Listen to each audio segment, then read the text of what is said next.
लोग कैसे हैं? आशा करते दोस्तों आप लोग काफ़ी अच्छे होंगे और मन लगाकर अपने पढ़ाई कर रहे होंगे दोस्तों। तो मैं फिर से आज आपका स्वागत करता हूं आपका अपने YouTube channel CK study points में। तो दोस्तों जैसे कि आपको पता है कि इस चैनल पर अभी लगातार हम जो है इंग्लिश ग्रामर का क्लास हम लगातार ले रहे हैं। और ये क्लास जो है चाहे अब किसी भी क्लास का हो, ये क्लास 10th हो, क्लास 12 हो या फिर अदर क्लास हो, क्लास 11 भी हो सकते हैं, और फिर class 9th 8th 6th class 7, किसी भी क्लास के मतलब किसी भी क्लास के बच्चों के लिए ये वीडियो जो है काफ़ी महत्वपूर्ण होने वाली है दोस्तों। इसलिए आप किसी भी क्लास के हो उससे कोई मैटर नहीं रखता दोस्तों, ठीक है। आप इस वीडियो को बस ध्यान से समझने की कोशिश कीजिएगा, ठीक है दोस्तों।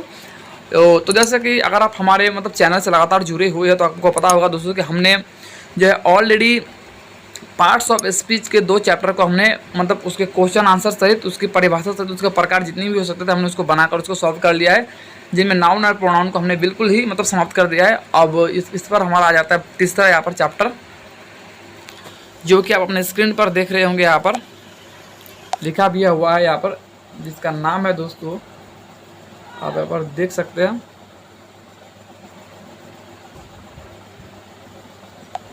यहाँ पर आप देख सकते हो दोस्तों, यहाँ पर लिखा भी हुआ है आपके सामने, बिल्कुल एडजेक्टिव लिखा हुआ है, ठीक है। इसको थोड़ा सा इधर कर देते हैं, थोड़ा 1 मिनट।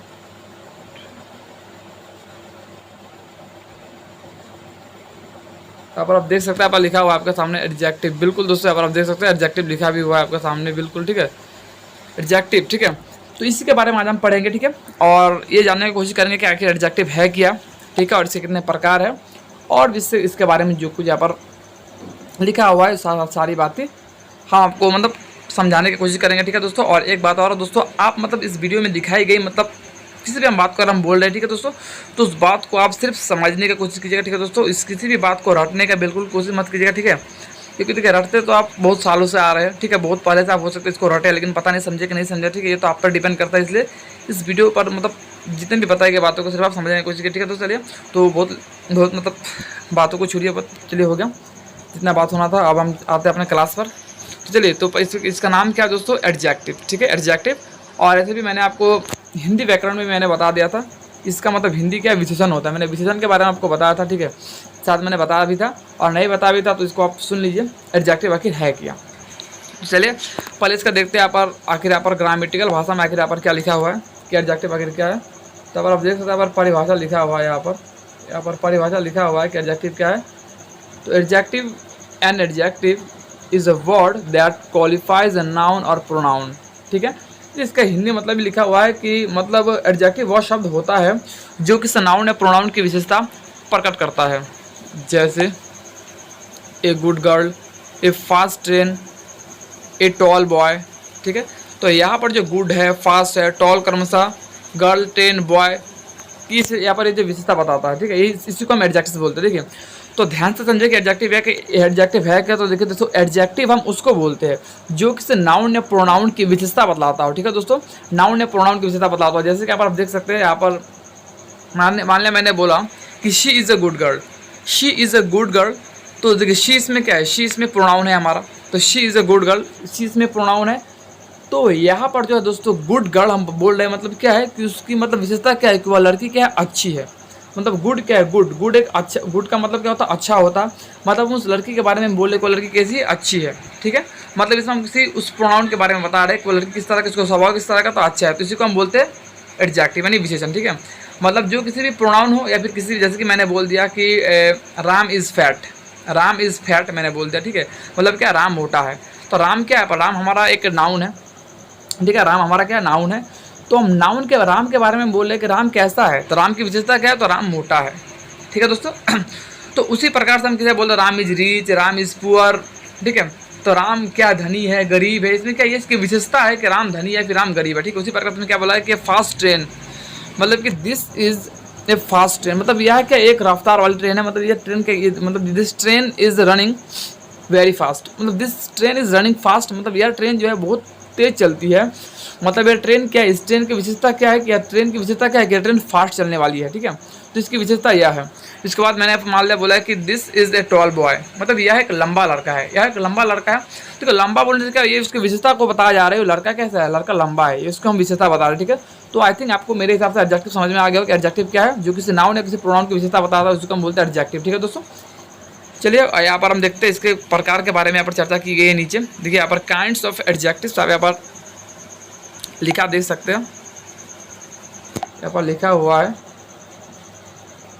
यहाँ पर आप देख सकते हैं, यहाँ पर लिखा हुआ आपके सामने एडजेक्टिव्स।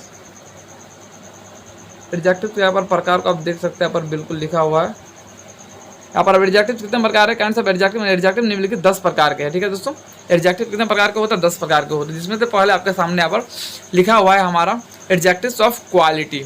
एडजेक्टिव्स ऑफ क्वालिटी, तो चलिए इस पहला को हम समझने की कोशिश करते हैं कि एडजेक्टिव्स ऑफ क्वालिटी क्या है। तब याद रखिएगा, अगर आपसे कोई पूछे कि एडजेक्टिव कितने प्रकार के होते हैं, तो एडजेक्टिव हमारे 10 प्रकार के होते हैं। ठीक है, इससे पहले हमने प्रोनाउन में पढ़ा था, प्रोनाउन भी 10 प्रकार के हमारे होते थे, और इसमें अब एडजेक्टिव भी 10 प्रकार के। चलिए जिसको 10 पार्ट को जितने भी है पार्ट 10, इसको हम बिल्कुल बढ़िया से समझने की कोशिश करेंगे। ठीक है, इसमें हमारा थोड़ा सा समय भी लग सकता है, इसलिए थोड़ा सा समय दीजिए इस वीडियो को। ठीक है, चलिए पहला हमारा क्या है, एडजेक्टिव ऑफ क्वालिटी, मतलब ऐसे एडजेक्टिव्स जो किसी व्यक्ति, वस्तु के रूप, रंग, आकार, प्रकार, गुण, दोष आदि के गुणों का वर्णन करता हो, उसे एडजेक्टिव्स ऑफ क्वालिटी कहते हैं। मतलब क्या, देखिए एडजेक्टिव ऑफ क्वालिटी क्या है, मतलब ये एडजेक्टिव ऑफ क्वालिटी मतलब किसी भी व्यक्ति या फिर वस्तु का या तो रंग रूप बताता हो, आकार या प्रकार बताता हो, या फिर गुण या फिर दोष बताता हो, उसी को हम बोलते हैं एडजेक्टिव ऑफ क्वालिटी। जैसे कि ब्यूटीफुल गर्ल, मैंने बोल दिया कि Radha is a beautiful girl. Radha is a beautiful girl मतलब क्या, देखिए राधा एक सुंदर लड़की है। ठीक है, मैं उसकी विशेषता बता रहा हूँ, उसके रंग रूप को मैं बता रहा हूँ। ठीक है, उसी प्रकार से मैंने बोल दिया कि दिस बॉय, मैंने बोल दिया कि दिस बॉय इज़ ब्रेव, मतलब यह लड़का क्या बहादुर है। इस लड़के का मतलब गुण क्या है, मैं इस लड़के का मैं गुण बता रहा हूँ कि लड़का क्या है, बहादुर है। फिर मैंने बोला कि दिस बॉय इज टिमिड, मतलब यह लड़का क्या डरपोक है। मैं इस लड़के की बुराई को बता रहा हूँ, मैं उस लड़के के ऊपर मैं दोष लगा रहा हूँ कि लड़का क्या है, मतलब डरपोक है। इसी प्रकार से किसी के गुण को बताते हैं, किसी का रंग रूप को बताते हैं। ठीक है, किसी का गुण हो, किसी का रंग रूप हो, ठीक है, किसी का आकार हो, उसको बताने के लिए हम एडजेक्टिव ऑफ क्वालिटी का उपयोग करते हैं। क्वालिटी का मतलब ही होता है दोस्तों गुण। देखिए फिर यहाँ पर देख सकते हैं ए वाइट गोट। ठीक है, मैंने बोल दिया कि दिस इज ए वाइट गोट। ठीक है, वाइट गोट, देखो वाइट गोट कौन सा मतलब क्या है, एक सफ़ेद बकरी है। सफ़ेद बकरी मतलब क्या, देखिए इसका रंग क्या है, सफ़ेद है, मतलब इससे इस बकरी की खासियत का पता चल रहा है कि बकरी का क्वालिटी कैसा, तो बकरी सफ़ेद है बिल्कुल। अब हॉट वाटर मतलब गर्म पानी, जैसे कि मैंने बोल दिया कि this water is very hot, मतलब यह पानी क्या है, बहुत गर्म है। इस पानी की विशेषता क्या है, इस पानी का मतलब क्या, इस पानी का गुण कैसा है, तो इस पानी का गुण क्या है, गर्म है। इस पानी के गुण का पता चला है कि पानी गर्म। मैंने बोल दिया कि the water of this river is very cold, मतलब इस नदी का पानी बहुत ही ठंडा है। मतलब इस नदी के पानी की क्वालिटी क्या है, तो क्वालिटी नदी के पानी की क्या है, ठंडी है। तो ठंडी हो, गर्म हो, किसी भी इस तरह से हम किसी भी मतलब वस्तु का गुण या फिर गुण को बताते हैं, रंग रूप को बताते हैं, उसको हम बोलते हैं adjective of quality. I think मेरे साथ आपको ये पहला पार्ट समझ में आ गया होगा। चलिए आप दूसरा पार्ट को बढ़ते हैं, मतलब दूसरा यहाँ पर रूप मतलब हमारा क्या है, तो दूसरा यहाँ पर हमारा है प्रॉपर एडजेक्टिव। तो ये किताब में हो सकता है इसमें आप एडजेक्टिव ऑफ क्वांटिटी दे दे दूसरा नंबर पर, कोई भी हो सकता है। ठीक है, इससे देखिए लाइन बाय लाइन आपको याद करने की कोई दरकार नहीं है, सब आपको मतलब पहले बोर्ड इसमें रटना नहीं है आपको। ठीक है, कोई भी कितने भी नंबर पा रहा है, ठीक है, उससे कोई फर्क नहीं पड़ता है। चलिए प्रॉपर एडजेक्टिव किसको बोलते हैं, तो ऐसे एडजेक्टिव जो प्रॉपर नाउन से बनते हैं उन्हें प्रॉपर एडजेक्टिव कहते हैं। देखिए प्रॉपर एडजेक्टिव, देखिए प्रॉपर एडजेक्टिव नाम या प्रॉपर, जो प्रॉपर नाउन से जो बने होते हैं एडजेक्टिव, उसी को हम बोलते हैं प्रॉपर एडजेक्टिव। जैसे कि आप देख सकते हैं Indian police, American embassy, Italian company, इस प्रकार से। ठीक है, देखिए इंडियन पुलिस, यहाँ पर क्या है, इंडियन पुलिस हमारा क्या है, देखिए पहले देखिए इंडिया से बना है हमारा इंडियन। इंडिया हमारा क्या है, एक खास जगह है, हमारे एक प्रॉपर नाउन है। इंडिया हमारा प्रॉपर नाउन है। अब इंडिया से बन गया हमारा इंडियन। ठीक है, देखिए इंडिया से इंडियन बन गया, तो इंडियन हमारा हो गया क्या, इंडियन हो गया हमारा एक एडजेक्टिव। ठीक है, तो इंडिया क्या था, हमारा एक प्रॉपर नाउन था, इंडिया से हमारा बन गया वो एक एडजेक्टिव, मतलब कि हो गया इंडियन। उसी प्रकार से अमेरिका भी क्या है, अमेरिका। ठीक है, मतलब जो प्रॉपर नाउन से बने होते हैं उसको हम बोलते हैं प्रॉपर एडजेक्टिव। आप आई थिंक इसको भी देखिए यहाँ पर इटालियन कंपनी, देखिए इटालियन इस प्रकार से मतलब इटली, मतलब देखिए किसी भी देश का मैंने बोला इंडिया हमारा एक प्रॉपर नाउन है। इंडिया से मैंने बोल दिया Indian police, Indian student, Indian कुछ भी, मतलब कोई भी एक प्रॉपर नाउन हो, उस प्रॉपर नाउन को हम एडजेक्टिव में बदल देते हैं, इसको बोलते हैं हम प्रॉपर एडजेक्टिव। आई थिंक इसको भी आपको समझ लिया होगा। चलिए फटाफट हम बढ़ते हैं तीसरे नंबर की ओर। ठीक है, ज़्यादा वीडियो को लॉन्ग नहीं करना चाहते, इसमें जल्दी जितना हो सके आप समझ लीजिए। ठीक है, चलिए फटाफट एडजेक्टिव्स ऑफ क्वांटिटी, तीसरे नंबर पर एडजेक्टिव्स ऑफ क्वांटिटी। तो देखिए दोस्तों, सबसे पहले तो आप इस क्वांटिटी का मतलब समझने की कोशिश कीजिए, क्वांटिटी का मतलब, ठीक है। सबसे पहले तो आप समझ लीजिए यहाँ पर इस क्वांटिटी का मतलब क्या होता है। इस क्वांटिटी का मतलब सबसे पहले समझिए, ठीक है। देखिए यहाँ पर जो लिखा हुआ होता है ना, जो इसका मतलब जो जैसे कि तीसरा पार्ट है, ये तीसरा नंबर हमारा है एडजेक्टिव का। तो इसमें जो लिखा हुआ होता है ना, इसी से पता चल जाता है कि इसमें किसके बारे में बात कर रहा है, ठीक है। तो सबसे पहले आप इसको क्वांटिटी का मतलब समझ लीजिए क्या होता है। देखिए, तो क्वांटिटी का मतलब ही होता है दोस्तों मात्रा। किसी चीज़ का मात्रा या वजन को जब हम बताते हैं ना, उसी को हम बोलते हैं क्वांटिटी। जैसे कि देखिए यहाँ पर लिखा हुआ क्या है ने, ऐसे एडजेक्टिव्स जो किसी वस्तु की क्वांटिटी यानी मात्रा या फिर वजन का बोध कराता हो, एडजेक्टिव ऑफ क्वांटिटी कहते हैं। जैसे कि मच, लिटिल, नो, नन, सम, एनी, इनफ, सफिशिएंट, होल, ठीक है। इसको हम बोलते हैं क्वांटिटी, जैसे मात्रा का बोध। जैसे कि मैंने बोल दिया मच। और एक बात और, इसको देख लिया पर क्या लिखा हुआ है नीचे हमारा यहाँ पर लिखा हुआ है, ऐसे एडजेक्टिव हमेशा सिंगुलर नंबर में अनकाउंटेबल नाउन के लिए प्रयोग किए जाते हैं, ठीक है। ये जिस नाउन को क्वालिफाई करते हैं उन्हें हम हमेशा सिंगुलर में होना चाहिए, ठीक है। देखिए इनका कहने का मतलब है कि देखिए एडजेक्टिव ऑफ क्वांटिटी का उपयोग हम हमेशा अनकाउंटेबल नाउन के लिए करते हैं, ठीक है। उसको हम सिंगुलर में मानते हैं। जैसे कि मच, जैसे कि I want much rice, I want so much rice, मैंने बोलते, ठीक है। तो मुझे क्या था, मुझे और अधिक चावल चाहिए, ठीक है। मुझे और अधिक चावल चाहिए। देखिए चावल जो चाहिए मुझे, देखिए चावल का मतलब क्या बोलता है, मुझे और अधिक चावल, जिसका मतलब क्या होता है, मुझे जो चावल की क्वांटिटी है, मुझे चावल की क्वांटिटी थोड़ी सी और मात्रा में चाहिए, ठीक है।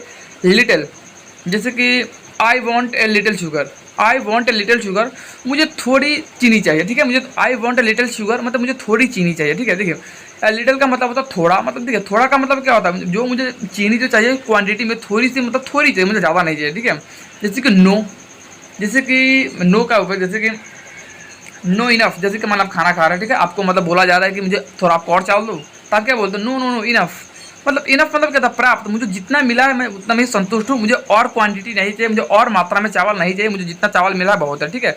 सम, जैसे कि मतलब सम का मतलब होता है कुछ, जैसे कि कुछ रोटी और दो आपको, मान लिया आपको कोई बोला, आपके परिवार आपको माँ बोले, आपको माता जी आपको बोले कि कुछ और रोटी आपको दूँ, मतलब सम ब्रेड्स यू वांट, आपको कुछ रोटी और चाहिए, आप क्या बोलते, नहीं नहीं माँ बस आज के लिए बस इतना ही, बस इतने से पेट भर गया, मुझे और रोटी नहीं चाहिए। यहाँ पर भी मतलब देखिए रोटी का मतलब ये नहीं कि रोटी का टुकड़ा ले रहा है, ठीक है। रोटी के वजन होता है, क्वांटिटी होता है, ठीक है। उससे भी क्वांटिटी का पता चलता है। एनी, उस प्रकार से इनफ, जैसे कि it is enough for me, मतलब मुझे और नहीं चाहिए, यह मेरे लिए काफ़ी पर्याप्त है, ठीक है। इस प्रकार से देखिए इनफ, इससे किसी चीज़ का मतलब मात्रा वजन का बोध हो रहा है, ठीक है। आई थिंक आपको इससे भी मतलब मेरे हिसाब से आपको ये भी समझ में आ गया, ठीक है। फटाफट बिना समय लगाते हुए हम करते हैं यहाँ पर चौथे नंबर की ओर, एडजेक्टिव्स ऑफ नंबर। तो देखिए दोस्तों ये तो काफ़ी मतलब थोड़ा सा ध्यान दीजिए, इसको तो और इजी है ये हमारा। इसमें भी देखिए अगर नाम से अगर आप इसको देख लेते हो तो आपको काफ़ी इजी होगा। देखिए एडजेक्टिव ऑफ नंबर, नंबर का मतलब क्या होता है, ये तो एक बच्चा भी जानता है कि नंबर का मतलब होता है संख्या, बिल्कुल। तो देखिए यहाँ पर क्या होता है, ऐसे एडजेक्टिव जो नंबर, यहाँ पर हमने कोर्स में संख्या भी लिख दिया है, संख्या भी लिख दिया है, मतलब ऐसे एडजेक्टिव जो नंबर का बोध कराते हो उन्हें एडजेक्टिव्स ऑफ नंबर कहते हैं, ठीक है। देखिए मतलब क्या हो, देखिए इसमें तो बच्चों वाला क्वेश्चन है, इसको तो आप देखते मात्र पहचान जाना चाहिए आपको। देखिए जिससे क्या हो, जिससे मतलब किसी भी संख्या का पता चले, नंबर का पता चले, उसको हम बोलते हैं एडजेक्टिव ऑफ नंबर, ठीक है। जैसे कि 1 2 3 4 first second third etc, many few several, इसको बोलते हैं। देखिए जिस संख्या का बोध है, जैसे कि जिस संख्या का बोध हो, ठीक है, उसी को हम बोलते हैं एडजेक्टिव ऑफ नंबर। जैसे कि 2 डॉग्स, मैंने बोल दिया 2 dogs are quarrel each other, मतलब 2 कुत्ते एक दूसरे से मतलब झगड़ रहे हैं। तो यहाँ पर आपसे पूछा जाए कि यहाँ पर मतलब एडजेक्टिव क्या है, तो यहाँ पर एडजेक्टिव होगा हमारा 2, मतलब 2 कुत्ते। इस प्रकार से 2 हॉर्स, आप कुछ भी बोल सकते हो, 2 horse are grazing in that field, उस मतलब क्या था, उस फील्ड में 2 घोड़े चल रहे थे। यहाँ पर आपको बोला कि एडजेक्टिव क्या है, तो यहाँ पर एडजेक्टिव आपका हो जाएगा 2। यहाँ पर 2 क्या है, एडजेक्टिव ऑफ नंबर आपका हो जाएगा। इसी प्रकार से किसी भी मतलब फर्स्ट सेकेंड, आप किसी भी चीज़ का मतलब किसी भी नाउन या प्रोनाउन, किसी भी वस्तु व्यक्ति के पहले अगर आप किसी भी संख्या का अगर आप देख लेते हैं कि संख्या को उसमें बोध हुआ हो, तो उसको हम बोल देंगे एडजेक्टिव ऑफ नंबर, बिल्कुल। चलिए यहाँ पर देख सकते हैं एडजेक्टिव हमेशा काउंटेबल नाउन के साथ प्रयोग किया जाता है। एक बात और देखिए, एडजेक्टिव ऑफ नंबर का मतलब क्या होता है, नंबर का मतलब होता है संख्या जिसको हम गिन सकते हैं, ठीक है। उसके पहले इसका उपयोग हो सकता है, ऐसे वाटर हो गया, ठीक है, वाटर, मिल्क, ऑयल, इसके पहले इसका उपयोग हम नहीं करेंगे, ठीक है। जिसको हम गिन सकते हैं उसके पहले हम करेंगे, बिल्कुल। चलिए बढ़ते हम अपने 5 नंबर की ओर। 5 नंबर में क्या बोला जा रहा है, डेमोन्स्ट्रेटिव एडजेक्टिव्स, डेमोन्स्ट्रेटिव, तो डेमोन्स्ट्रेटिव एडजेक्टिव्स मैंने इसके पहले आपको डेमोन्स्ट्रेटिव पे प्रोनाउन पढ़ाया था, ठीक है, डेमोन्स्ट्रेटिव प्रोनाउन। तो देखिए ज़्यादातर बच्चे मतलब किस में कन्फ्यूज हो जाता है कि आखिर हम कैसे पहचानेंगे कि कौन सा डेमोन्स्ट्रेटिव प्रोनाउन है और कौन सा डेमोन्स्ट्रेटिव एडजेक्टिव्स है। तो आप यहाँ पर इस क्लास को ध्यान से सुनिएगा, आपको मतलब डेमोन्स्ट्रेटिव एडजेक्टिव और डेमोन्स्ट्रेटिव प्रोनाउन में कोई समस्या नहीं रहेगी। देखिए मतलब ये ऐसे एडजेक्टिव्स हो मतलब है जो मतलब किसी व्यक्ति या वस्तु की ओर संकेत करते हो, उन्हें डेमोन्स्ट्रेटिव एडजेक्टिव कहते हैं। तो बहुत लोग सोच रहे हैं कि आप तो ये डेमोन्स्ट्रेटिव प्रोनाउन भी तो वही है जो किसी व्यक्ति वस्तु की ओर संकेत करता हूँ। बिल्कुल, डेमोन्स्ट्रेटिव प्रोनाउन और डेमोन्स्ट्रेटिव एडजेक्टिव का जो है यहाँ पर जो परिभाषा सेम है, लेकिन इसको थोड़ा सा उसमें उससे अलग क्या है, तो इसको समझने की कोशिश कीजिएगा। देखिए दिस दैट दिस दोज, तो आप लोग सोच रहे हैं कि मैंने प्रोनाउन में भी यही बताया था दिस दैट होता है, तो आप मतलब आप सोच रहे हैं कि हम कैसे पता करेंगे कौन सा क्या है। तो देखिए ध्यान से समझिए, देखिए दिस का मतलब होता है यह का हमने उसमें आपको बताया था कि यह वह, इससे क्या किसी मतलब व्यक्ति वस्तु को हम इंगित करने के लिए इसको उपयोग हम करते हैं। तो देखिए आप ध्यान से समझिएगा, हम कैसे पहचानेंगे कि कौन सा डेमोन्स्ट्रेटिव एडजेक्टिव्स है और कौन सा डेमोन्स्ट्रेटिव प्रोनाउन है, इस दोनों को समझिए। देखिए जब भी दिस दैट दिस दोज के बाद कोई नाउन का प्रयोग हुआ हो, ठीक है, कोई नाउन का इसके जस्ट बाद कोई नाउन का प्रयोग हुआ हो, जैसे कि this man, this boy, this bat, इस प्रकार से जब प्रयोग हुआ हो तब उसको हम बोलेंगे डेमोन्स्ट्रेटिव एडजेक्टिव्स। ध्यान से सिर्फ सुनिएगा, किताब में इसका लिखा हुआ है भी, लेकिन आप किताब के बाद छोड़िए, यहाँ पर ध्यान से समझिए, ठीक है। अगर इस तरह से लिखा हुआ है कि दिस इज ए बॉय, देखिए दिस के बाद कोई नाउन नहीं आ रहा हो, दिस के बाद कोई वर्ब आ रहा हो, ठीक है, तो उसको हम बोलेंगे डेमोन्स्ट्रेटिव प्रोनाउन। That's all. देखिए यहाँ पर मान लीजिए कि मैंने यहाँ पर एक उदाहरण में लिख रहा हूँ, यहाँ पर दिस है, ठीक है, तो दिस से मैं लिख रहा हूँ कि दिस मैन इज काइंड, मैंने ये लिखा कि दिस मैन इज काइंड। तो राइटिंग थोड़ा सा खराब है, कोई बात नहीं। दिस मैन इज काइंड मतलब क्या है, यह आदमी क्या दयालु है। तो देखिए दिस, यहाँ पर जो दिस लिखा हुआ है, दिस के जस्ट बाद क्या है हमारा एक नाउन है। तो इस तरह का मतलब यहाँ पर जितने भी मतलब लिखे हुए वर्ड, इसके पहले अगर नाउन होगा तो उसको हम बोलेंगे डेमोन्स्ट्रेटिव एडजेक्टिव्स। अगर ध्यान से समझिएगा, अगर यहाँ पर इस तरह से ना रहकर इस तरह से रहता कि दिस इज ए मैन, यह एक आदमी है, ठीक है, तो आप ध्यान से देखिए दिस के बाद यहाँ पर क्या है, कोई नाउन हमारा नहीं है, दिस के बाद यहाँ पर कोई हमारा एक वर्ब दिया हुआ है, ठीक है, तो इसलिए हमारा ये डेमोन्स्ट्रेटिव एडजेक्टिव्स नहीं होंगे, हमारा डेमोन्स्ट्रेटिव प्रोनाउन हो जाएंगे, ठीक है। आई थिंक आपको समझ में आ गया होगा। चलिए फटाफट हम बढ़ते यहाँ पर पार्ट 6 की ओर। डिस्ट्रीब्यूटिव एडजेक्टिव्स को बोलेंगे, ठीक है, डिस्ट्रीब्यूटिव एडजेक्टिव्स देखिए, तो यहाँ पर ऐसे एडजेक्टिव जो व्यक्ति या वस्तुओं का एक एक करके या एक समूह करके अलग अलग बोध कराने के लिए होते डिस्ट्रीब्यूटिव एडजेक्टिव कहते हैं। देखिए तो आपने ये भी आप इसमें भी फिर इस तरह का आप सोच रहे होंगे कि मतलब सर इसमें आप हम पता कैसे करेंगे कौन सा आपने पढ़ा था डिस्ट्रीब्यूटिव प्रोनाउन में, उसमें भी ईच एवरी आइदर और नाइदर था, और डिस्ट्रीब्यूटिव एडजेक्टिव में भी वही है, ईच आइदर नाइदर। हम कैसे इसको पहचाने कि कौन सा डिस्ट्रीब्यूटिव एडजेक्टिव्स है और कौन सा डिस्ट्रीब्यूटिव प्रोनाउन है। देखिए तो इसके लिए भी मैं आपको एक ट्रिक बताता हूँ। देखिए ट्रिक नहीं है ये, मतलब किताब का ही, अगर आप किताब का अध्ययन करेंगे तो आपको भी पता चल जाए, ठीक है। देखिए अगर ईच एवरी आइदर और नाइदर के बाद नाउन का प्रयोग हुआ हो, ठीक है दोस्तों ध्यान से समझिएगा, अगर ईच एवरी आइदर और नाइदर के बाद कोई नाउन लगा हो तो वो हमारा हो जाएगा डिस्ट्रीब्यूटिव एडजेक्टिव्स, ठीक है। अगर ईच आदर और नादर के बाद हमारा कोई नाउन ना लगा हो, अगर कोई वर्ब लगा हो तो उसको वो हो जाएगा हमारा बिल्कुल डिस्ट्रीब्यूटिव प्रोनाउन, ठीक है। बिल्कुल जिस तरह से पहले वाला मैंने बताया था बिल्कुल इसी तरह, ठीक है। देखिए मैंने यहाँ पर कुछ भी उतना मतलब लिखा मैंने नहीं है, मैंने सिर्फ ये वीडियो लोगों को समझने के लिए बनाया, ठीक है। इसलिए थोड़ा सा समझने की कोशिश कीजिएगा। जैसे कि मैं यहाँ पर कुछ एग्जाम्पल आपको बोलता हूँ, ठीक है। चलिए मान लिया कि मैंने बोला आपके सामने each boy had a pen, मतलब प्रत्येक लड़के के पास क्या है, एक कलम है। तो देखिए तो ईच यहाँ पर जैसे कि यहाँ पर है, देखिए जैसे कि मैंने यहाँ पर बोल दिया ईच बॉय, ठीक है, यहाँ पर ईच लिखा हुआ है EACH, ईच बॉय। तो राइटिंग थोड़ा सा इसमें मेरा मतलब बढ़िया नहीं है, लेकिन कोई बात नहीं। Each boy had a pen, ठीक है, each boy had a pen. ये थोड़ा सा उतना बढ़िया नहीं है, फिर भी कुछ समझने की कोशिश कीजिए। Each boy had a pen, तो प्रत्येक लड़के के पास क्या थे, कलम थे। प्रत्येक लड़कों के पास क्या थे, कलम थे, कलम था प्रत्येक लड़कों के पास। देखिए तो ध्यान से देखिए ईच देखिए मैंने तो यहाँ पर बॉय नहीं लिखा, लेकिन थोड़ा सा इसको फिर से लिखते हैं। इस तरह का लिखा हुआ हो जैसे कि ईच EACH ईच बॉय, अब हुआ है थोड़ा सा, ठीक है, each boy had a pen. देखिए इस तरह के ईच एवरी अदर के बाद जैसे कि यहाँ पर ईच लिखा हुआ है, ईच के बाद क्या है, एक नाउन है, जस्ट इसके बाद एक नाउन है। इसी तरह से अगर कोई भी यहाँ पर ईच एवरी, जैसे कि every man has his on work, मतलब जैसे कि every man has their on work, मतलब प्रत्येक, मतलब क्या है, प्रत्येक लोगों के पास अपना अपना काम है।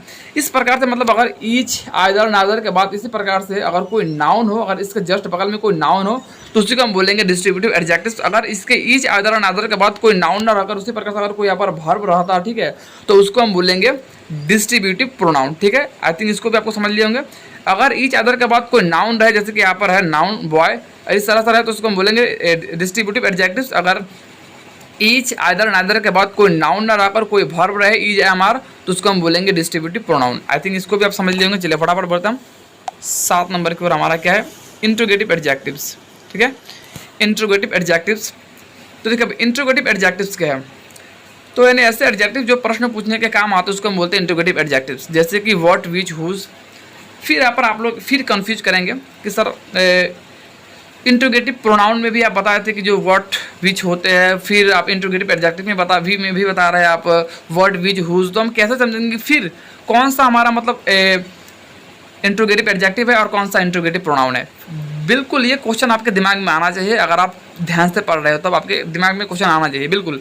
तो देखिए इसका रूल भी बिल्कुल सेम वही है। अगर व्हाट विच और हुज के जस्ट बाद कोई नाउन आए तब उसको हम बोलेंगे इंट्रोगेटिव एडजेक्टिव्स। अगर व्हाट विच हुज के बाद कोई नाउन ना आकर कोई हमारा वर्ब आए तो उसको हम बोलेंगे प्रोनाउन। बिल्कुल देखिए समझने की कोशिश कीजिए। यहाँ पर फिर से मैं यहाँ पर कोई उदाहरण लिख रहा हूँ। जैसे कि मैंने लिख दिया कि मैंने लिखा विच बुक इज, मैंने लिख दिया ये, बिल्कुल मैंने ये लिख दिया कि विच बुक इज दिस, मतलब यह किताब किसकी है, यह किताब किसकी है, इसका मतलब ये होगा। देखिए तो यहाँ पर देखिए मैंने जो विच लिखा, इस विच के बाद क्या आया, एक नाउन आया। ठीक है, बिल्कुल अगर इसी प्रकार से विच, व्हाट और हुज के जस्ट बाद अगर कोई नाउन आता है तो उसको हम बोलेंगे इंट्रोगेटिव एडजेक्टिव्स। ठीक है, अगर आपके पास इस तरह का सेंटेंस ना रहता, इस तरह का अगर सेंटेंस रहता आपके पास, ध्यान से समझिएगा। ठीक है, ध्यान से समझने की कोशिश कीजिएगा। और आपके पास इस तरह का सेंटेंस रहता विच इज दिस बुक, यह किसकी किताब है, इसका मतलब होता है यह किसकी किताब है, विच इज दिस बुक, या किसकी किताब है। देखिए यहाँ पर विच जो लिखा हुआ है, विच यहाँ पर आप देख सकते हैं विच जो लिखा है, विच के बाद कोई नाउन इस बार नहीं है। इस विच के बाद अब क्या है, इसमें एक वर्ब दिया हुआ है और नाउन चला गया हमारा लास्ट में। ठीक है, तो इसको हम बोलेंगे इंट्रोगेटिव प्रोनाउन। ठीक है दोस्तों, विच व्हाट के बाद अगर हमारा किसी प्रकार का नाउन रहता है तो हमारा हो जाएगा इंट्रोगेटिव एडजेक्टिव्स। अगर विच और इसे व्हाट के बाद अगर हमारा रहता है कोई नाउन यहाँ पर इसके जगह पर तो हमारा हो जाएगा इंट्रोगेटिव एडजेक्टिव्स। आई थिंक आपको भी ये समझ, आई थिंक आपने इसको भी समझ लिया होगा। देखिए मैं कम समय में आपको चाह रहा हूँ, ज़्यादा से ज़्यादा आप समझ लीजिए। ठीक है, क्योंकि यहाँ पर हमारे पास समय उतना नहीं है। ठीक है, तो फटाफट चले हमारे पास 8 नंबर को हम समझने की कोशिश करते हैं, पॉजिटिव एडजेक्टिव्स। ठीक है, पॉजिटिव एडजेक्टिव्स क्या है, तो चलिए देखिए, तो ऐसे एडजेक्टिव जो संबंध का बोध कराता है उन्हें हम पॉजिटिव एडजेक्टिव्स कहते हैं। ठीक है, देखिए तो फिर आप लोगों के मन में थोड़ा सा ये भी डाउट होगा कि पॉजिटिव हमने प्रोनाउन भी पढ़ा था, पॉजिटिव एडजेक्टिव्स क्या है। तो देखिए फिर दोनों में मैं आपको फिर डिफरेंट में बताऊंगा कि आखिर दोनों में डिफरेंट क्या है। तो देखिए तो पॉजिटिव एडजेक्टिव क्या है, तो पॉजिटिव एडजेक्टिव्स के जो उदाहरण होते हैं my, our, your, his, her, its और देयर।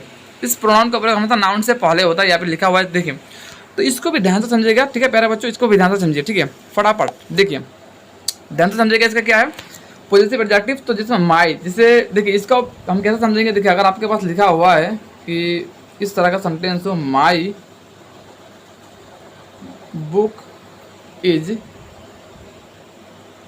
न्यू, मतलब क्या है, मेरी किताब क्या है, नई है। My book is new, our village is good, his hair is very good.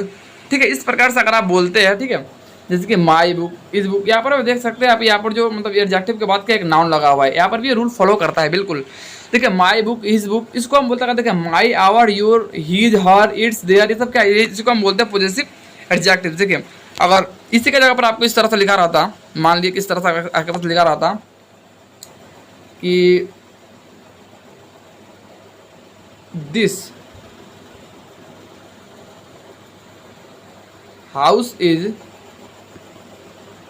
Mine, मतलब यह घर मेरा। तो देखिए यहाँ पर देखिए माई जो है, माई हमारा पॉजिटिव एडजेक्टिव है, लेकिन यहाँ पर जो हमारा माइन आ जाता है, माइन, इसको हम बोलते हैं पॉजिटिव प्रोनाउन, जो हमारा माइन आएगा, ठीक है। इसलिए आप ध्यान से समझिएगा, ठीक है दोस्तों। जो माइन हमारा होता है, माइन यहाँ पर बिल्कुल जो हमारा माइन है, इस प्रकार से यहाँ पर हो सकता था हमारा आवर्स, यूर्स, इस प्रकार से हो सकता था, ठीक है। जो हमारा जो देखिए ये एक बात और याद है कि पॉजिटिव एडजेक्टिव जो होता है, पॉजिटिव एडजेक्टिव से हमेशा नाउन के पहले लगता है, ठीक है। पॉजिटिव एडजेक्टिव हमेशा नाउन के पहले होता है, लेकिन पॉजिटिव प्रोनाउन जो होता है हमारा हमेशा नाउन के बाद आता है, ठीक है। यहाँ पर देख सकते हैं, यहाँ पर ये नाउन के बाद आया है, ठीक है। और ये नाउन के यहाँ पर बाद आया है। अगर दोस्तों ये मतलब हमारा अगर ये प्रोनाउन होता, ठीक है,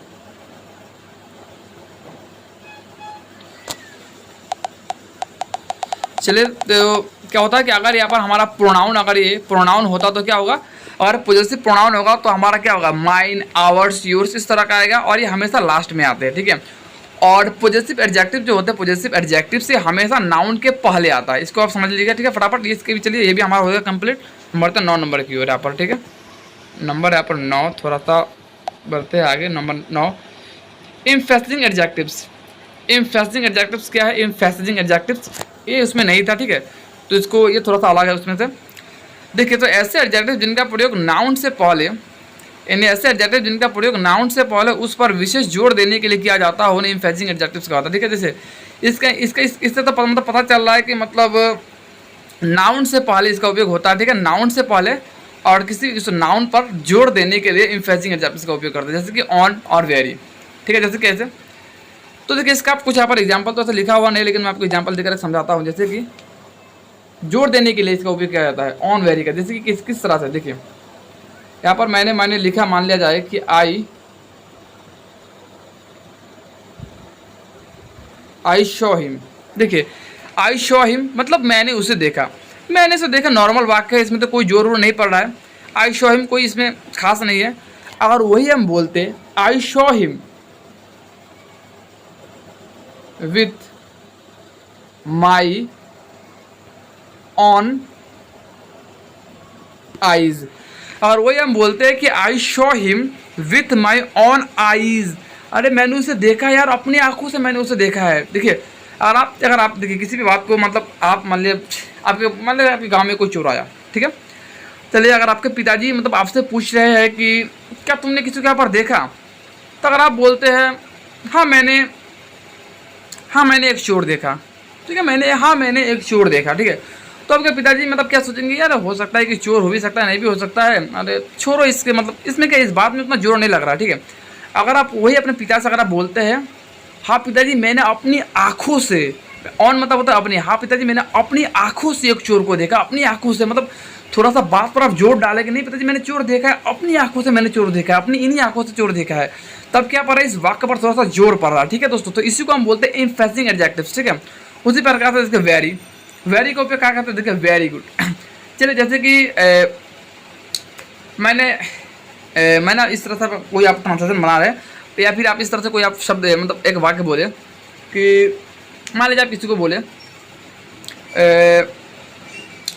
यू आर ब्यूटीफुल, मतलब आप किसी को बोल दिए, ठीक है, तो वही मतलब इस बार आप तुम सुंदर हो, या फिर इस बार उतना मतलब जोर नहीं पड़ रहा, वही आप बोलते हैं कि यू आर वेरी ब्यूटीफुल, ठीक है। यहाँ पर वेरी तो इस तरह से देखेंगे तो नहीं होगा, लेकिन वेरी का उपयोग थोड़ा सा दूसरी जगह पर होता है, ठीक है। तो चलिए मतलब क्या होता है, देखिए एम्फेसिजिंग का मतलब ही होता है दोस्तों किसी भी मतलब वाक्य पर जो क्या करता है, जोर डालता है, ठीक है। तो आप आई थिंक ये भी आप समझ गए होंगे, ठीक है, ये 9 नंबर भी समझ गए होंगे, ठीक है। चलिए तो यहाँ पर हम बढ़ते हैं, यहाँ पर हमारा नंबर 10 की, जो हमारा आज का लास्ट है। चलिए यहाँ पर इसमें क्या लिखा हुआ है इसको हम थोड़ा सा देख लेते हैं। तो देखिए एक्सक्लामेटरी एडजेक्टिव्स, एक्सक्लामेटरी एडजेक्टिव्स क्या है, देखो तो एक्सक्लामेटरी एडजेक्टिव्स क्या है, तो वर्ड का प्रयोग एक्सक्लामेटरी एडजेक्टिव के रूप में किया जाता है। देखिए एक्सक्लामेटरी सेंटेंस क्या होता है, जिससे मतलब अचानक, एक्सक्लामेटरी का मतलब होता है अचानक, जिससे क्या हो, यानी अचानक मतलब इसमें क्या हो कि घृणा, क्रोध, आश्चर्य, पश्चाताप इत्यादि कैसे अनुभव हो, और खुशी, हर्ष, विवाद इत्यादि कैसे अचानक एक भाव उत्पन्न होता है, उसको हम बोलते हैं एक्सक्लामेटरी, ठीक है। तो ये हमारा एक्सक्लामेटरी एडजेक्टिव्स है, ठीक है। जैसे कि व्हाट एन आइडिया, मतलब क्या विचार है, एक बार आश्चर्य का बोध हो रहा है इससे, ठीक है। व्हाट अ ब्लेसिंग, मतलब आशीर्वाद, इसका मतलब होता है ब्लेसिंग मतलब आशीर्वाद। तो देखिए तो एक्सक्लामेटरी एडजेक्टिव जो होते हैं, एक्सक्लामेटरी एडजेक्टिव जब वर्ड का प्रयोग जब क्या होता है एडजेक्टिव की तरह होता है उसको हम बोलते हैं एक्सक्लामेटरी एडजेक्टिव्स। और देखिए एक्सक्लामेटरी एडजेक्टिव्स को पहचानने का सबसे बढ़िया ट्रिक क्या है, इसके लास्ट में एक्सक्लामेशन का चिन्ह लगा रहता है, इस तरह का एक चिन्ह, इसको आप ध्यान से देखिएगा। इसको पहचानने का सबसे अच्छा ट्रिक क्या है, इससे मतलब मैंने बोला कि इसका मतलब क्या था, वर्ड का प्रयोग एक्सक्लामेटरी जब वर्ड का प्रयोग एक्सक्लामेटरी एडजेक्टिव की तरह होता है उसको बोलते हैं एक्सक्लामेटरी एडजेक्टिव्स। और इसको पहचानने का सबसे अच्छा तरीका ये है कि जिसकी लास्ट मतलब कोई भी सेंटेंस आपको लिखा हुआ है आपको बोलेगा कि यहाँ पर कौन सा सेंटेंस एक्सक्लामेटरी एडजेक्टिव्स है, तो एक्सक्लामेटरी एडजेक्टिव्स पहचानने का सबसे अच्छा तरीका यह है कि इसके मतलब लास्ट में एक इस तरह से आपको एक इस तरह से एक चिन्ह मिलेगा, उसके लास्ट में एक बूंदा इस तरह से दिखा हुआ मिलेगा इसके नीचे, ठीक है, जिसको हम बोलते हैं एक्सक्लामेशन चिन्ह, ठीक है। तो आपको मेरे हिसाब से ये भी समझ में आ गया। चलो दोस्तों, तो आज के लिए बस हमारा इतना तक ही, आज समाप्त हो गया एडजेक्टिव। तो आशा करते हैं दोस्तों आपको वीडियो काफ़ी अच्छी भी लगी होगी, ठीक है दोस्तों। अगर आपको वीडियो काफ़ी समझ में आया है, मतलब मज़ा भी आया क्लास में, तो अभी कमेंट कीजिए कि आपको वीडियो कैसा लगा, ठीक है। और अगर कुछ इंप्रूवमेंट की अगर इस वीडियो में थोड़ा सा दरकार है तो आप वो भी मतलब कमेंट कर सकते हैं, ठीक है। तो बस आज के लिए बस इतना ही, और तब तक और क्या हो अगला वीडियो चले आते हैं, मिलते हैं आपके साथ अगले वीडियो में कुछ नए टॉपिक के साथ। तब तक के लिए जय हिंद, जय भारत।